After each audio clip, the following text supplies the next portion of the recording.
여러분 안녕하세요. 오늘은 나의 엄마라는 SF 장르 영화에 대해 이야기해보려고 합니다. 이 영상은 영화에 대한 다량의 스포일러를 포함하고 있습니다. 인류 멸종 사태 이후 첫 번째 날입니다. UN 벙커 아래에서 인류 재건 시설의 시스템이 가동되기 시작했습니다. 6만 3천 개의 인간 배아가 보존되어 있는 벙커입니다. 바깥에는 인간 생존자가 단 한 명도 없어요. 마더 로봇은 인간종의 재번성을 위해 만들어졌습니다. 로봇이 움직이기 시작했어요.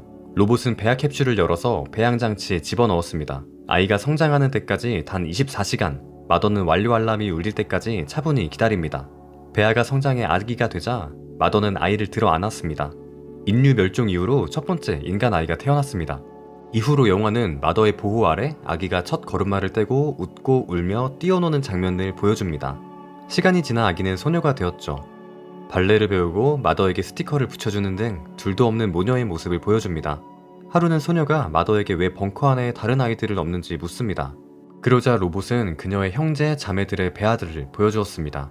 어느새 인류 멸종 후 13,867일이 흘렀습니다. 소녀는 어느새 성숙한 여성이 되었어요. 어느 날 아침 식사를 하던 그녀는 인공지능 어머니 로봇의 손이 비정상적으로 작동하며 물건을 제대로 잡지 못하는 것을 보았습니다. 소녀는 마더를 검진하고 손쉽게 오류를 고쳐주었죠. 이 일이 있은 후에 소녀는 도덕 수업을 듣게 되었어요. 마더는 그녀에게 가상의 상황에 대한 문제를 주었습니다. 이 수업의 목적은 소녀의 윤리의식을 고취시키려고 한 거였어요. 주제는 효율성과 공리주의였죠. 마더는 그녀에게 이제 너가 직접 해결해야 할 문제와 다름없다고 넌지시 말합니다. 소녀는 이제 번식 과정의 효율성을 위한 진짜 테스트를 마주하게 되었어요. 그날 밤 소녀는 잠을 자지 않고 토크쇼 예능 영상을 보고 있었습니다. 그때 갑자기 벙커의 전력이 나가버렸어요. 소녀는 놀라서 마더를 찾으러 갔습니다. 그리고 로봇도 벙커와 함께 꺼져버린 것을 발견했죠. 그녀는 전력 공급선에 문제가 있는 걸 발견했어요. 쥐가 갉아먹은 것이었습니다. 모든 생명체가 멸종한 게 아니었나 보군요. 소녀는 전력을 다시 고치고 쥐를 잡았습니다.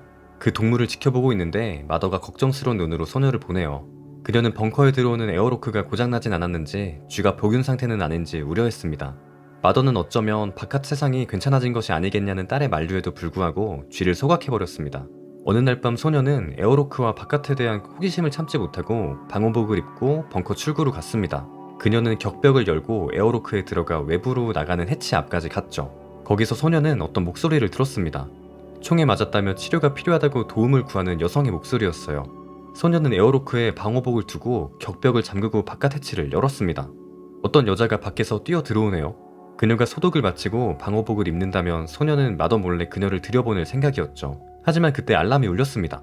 마더가 깨어나서 에어로크로 달려왔습니다. 마더가 오기 전에 격벽 안쪽 불이 꺼졌고 마더는 그 여성의 존재를 알지 못한 채 잠을 자지 않고 에어로크 앞에서 방호복을 입고 서 있는 소녀의 모습을 꾸짖으며 벌로 지금 당장 시험을 봐야겠다고 말합니다. 소녀가 약을 찾고 있을 때 마더가 에어로크 안에서 여자가 벗어둔 마스크를 발견했습니다. 마더가 그 침입자의 존재를 알아챈 것이죠. 여차하면 외부인을 속각해버리려고 찾아다니고 있네요. 그녀도 마더를 보았습니다. 바깥에서 그녀를 공격한 것들이 마더와 똑같이 생긴 로봇들이었기 때문에 여자는 큰 두려움을 느꼈습니다. 잠시 뒤 마더는 소녀가 교실에서 열심히 시험 문제를 풀고 있지 않다는 걸 알게 되었어요. 마더는 소녀를 찾아다녔고 결국 두 사람과 로봇이 보일러실에서 만났습니다. 여자는 마더를 총으로 쏘았습니다. 하지만 마더는 아랑곳하지 않고 그녀를 제압했죠. 소녀는 마더에게 그녀가 죽어가고 있으니 제발 죽이지 말라고, 그녀는 도움이 필요한 것뿐이라고 말합니다. 마더는 여자를 치료해주는 것은 어려운 일이 아니지만 자기를 속이려 한 것은 잘못된 행동이었다고 이야기합니다. 그들은 여자를 의무실로 데리고 갔습니다. 마더는 소녀에게 나가 있으라고 말했어요. 여자는 로봇이 자기에게 주사를 놓으려고 하는 것을 극구 거부했습니다. 마더는 그럼 약을 두고 나갈 테니 알아서 치료하라고 말하고 의무실을 나옵니다. 딸이 마더에게 바깥 세상이 전염병으로 오염되었다고 하지 않았느냐고 따집니다. 마더는 외부의 유독성과 전염병 이야기는 거짓말이었다고 인정합니다. 외부의 위험으로부터 인류의 희망인 딸을 보호하기 위해서였다고요. 또 마더는 여자가 자신을 적으로 인식하고 있다면 도와줄 수도, 시설 안을 돌아다니게 둘 수도 없다고 이야기했습니다. 소녀는 자기 침실에서 여자가 가져온 가방 속 물건들을 면밀히 살폈습니다. 잡동사니들과 더불어 온통 초상화로 가득한 책이 한 권 들어있었습니다. 소녀는 그 그림들 중 하나를 인상 깊게 보았습니다. 소녀는 의무실로 가 여자에게 그 그림 속 사람들이 밖에 살아있는 것이냐고 물었습니다. 하지만 여자는 드로이드가 보낸 첩자일 거라고 의심했죠. 여자는 바깥의 로봇들이 자행한 끔찍한 짓들을 말하지만 소녀는 마더가 그럴 리 없다며 변호했습니다. 여자와 이야기를 나누고 소녀는 마더를 찾아갔습니다.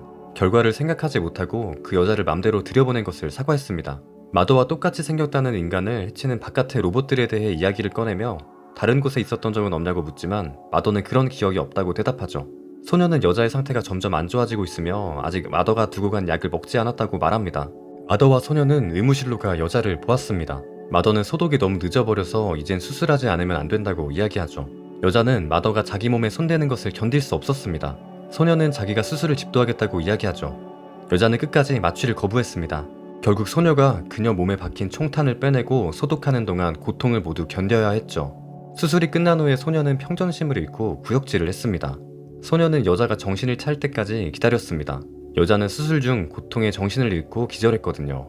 여자가 의식을 되찾자 그녀는 음식도 먹고 소녀에게 감사도 표했습니다. 여자는 소녀를 조금씩 신뢰하며 이야기를 꺼냈습니다. 마더가 멀리서 그 모습을 지켜보고 있네요. 여자가 초상화를 보고 있었습니다. 소녀는 밖에 사람들이 어디 있는지 알려준다면 벙커로 그들을 데려와 보호해줄 수 있다고 이야기합니다. 여자는 소녀를 믿었지만 그녀의 마더, 드로이드를 믿을 수는 없었습니다. 그래서 바깥의 일에 대해 이야기해주며 자신이 하는 말을 마더에게는 말하지 말아달라고 하죠. 소녀가 약속하자 여자는 광산에 있는 캠프에서 거의 평생을 살았다고 이야기합니다. 그녀는 음식을 구해서 캠프로 가던 길에 길을 잃었고 드로이드들에게 발각되어 죽을 뻔했는데 오빠 제이콥이 드로이드들을 유인하는 사이 자신이 벙커에 올 수 있었다고 하는군요. 소녀는 여자에게 생존자들을 벙커로 데리고 오라고 설득합니다. 하지만 여자는 오히려 소녀에게 광산으로 함께 가자고, 그것이 더 안전할 것이라고 말하죠. 그때 마더가 대화에 끼어들었습니다. 마더는 여자는 아직 안정이 더 필요하고 소녀는 시험을 마저 보아야 한다고 말하죠. 소녀와 마더가 의무실을 함께 나오며 마더는 소녀에게 여자의 몸에서 나온 총알과 자신에게 쏜 총알이 똑같았다고,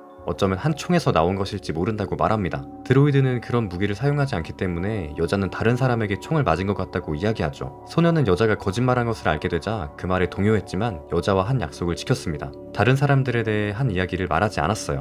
소녀가 보게 된 시험은 몇 차례에 걸쳐 진행되는 것이었는데 1차는 윤리와 도덕에 대한 매우 중요한 검사였습니다. 문제들은 판단 능력과 공감 능력에 대한 검사였죠. 같은 때 마더는 소녀에게 그녀의 다음 형제 또는 자매가 될 베아를 고르라고 했습니다. 소녀가 지금껏 보여준 인내와 또 완벽한 인간성 형성을 위해 기울인 노력에 대한 대가라면서요. 소녀는 남자 베아를 골랐어요. 소녀는 그것을 직접 배양장치에 넣고 24시간짜리 타이머를 가동시켰죠. 마더는 여자의 물건들을 확인하고 있었습니다. 그리고 그녀의 가방에 위치 추적 장치를 달았습니다. 소녀는 의무실로 돌아가 여자를 추궁했습니다. 마더가 말해준 총알을 언급하며 누가 당신을 총으로 쏜 거냐고 물었죠. 하지만 여자는 자신이 거짓말한 게 아니라며 직접 탄두를 눈으로 보고 비교해보라고 말했습니다.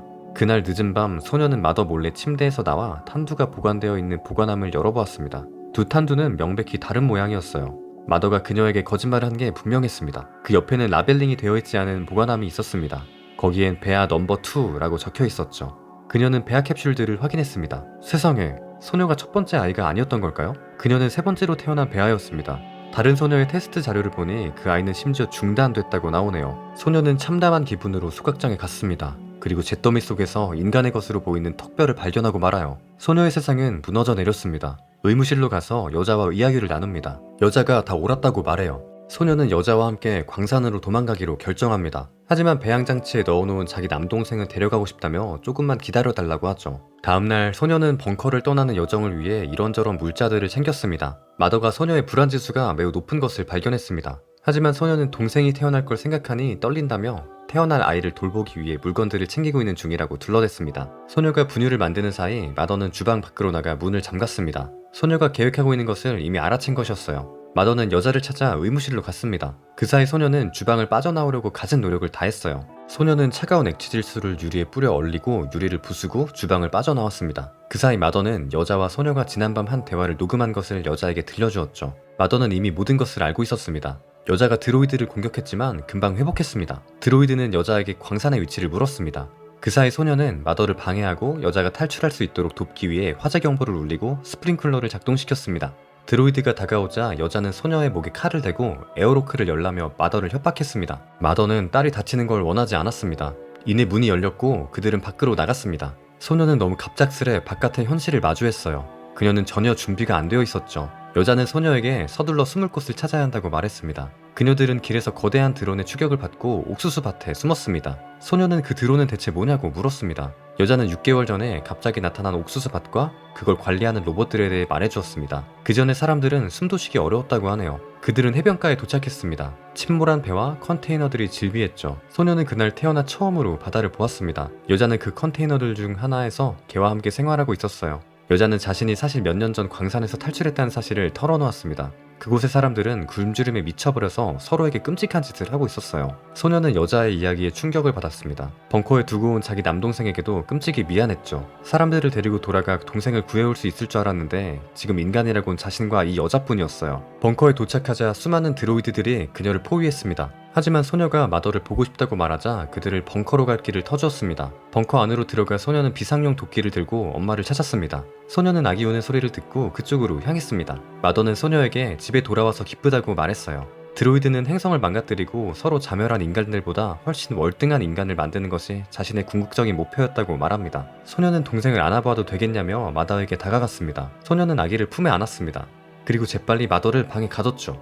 상황이 급박하게 돌아갑니다. 바깥에 모여있던 드로이드들이 에어로크 안으로 들어오려고 하고 있습니다. 소녀는 보관함에서 여자가 가지고 왔던 총을 꺼내 마더를 겨눴습니다. 들어오는 모든 로봇들을 멈추게 하라고 협박했습니다. 하지만 마더는 자신을 쏜다 할지라도 달라지는 건 없을 거라고 말합니다. 밖에 드로이드들과 자신은 그저 껍데기일 뿐 여러 개체를 조종하는 단일 의식인 마더, 그게 자신의 실체라고 이야기하죠. 소녀는 외부 생존자들을 학살했다는 드로이드들도 다 마더였음을 알고 깊은 충격에 빠졌습니다. 소녀는 이제 눈물을 흘리며 동생을 자기가 직접 돌보게 해달라고 부탁합니다. 그리고 자기가 필요해진다면 찾으라고 말하지만 소녀는 필요 없을 거라며 마더를 총으로 쐈습니다. 기계는 가동을 멈췄어요. 컨테이너에 누워 소녀의 초상화를 책에 그리고 있던 여자는 이상한 신호음을 들었습니다.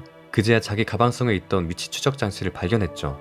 그때 마더가 여자의 컨테이너 주변에 있던 드로이드 몸을 빌려 그녀의 집 안으로 들어왔어요.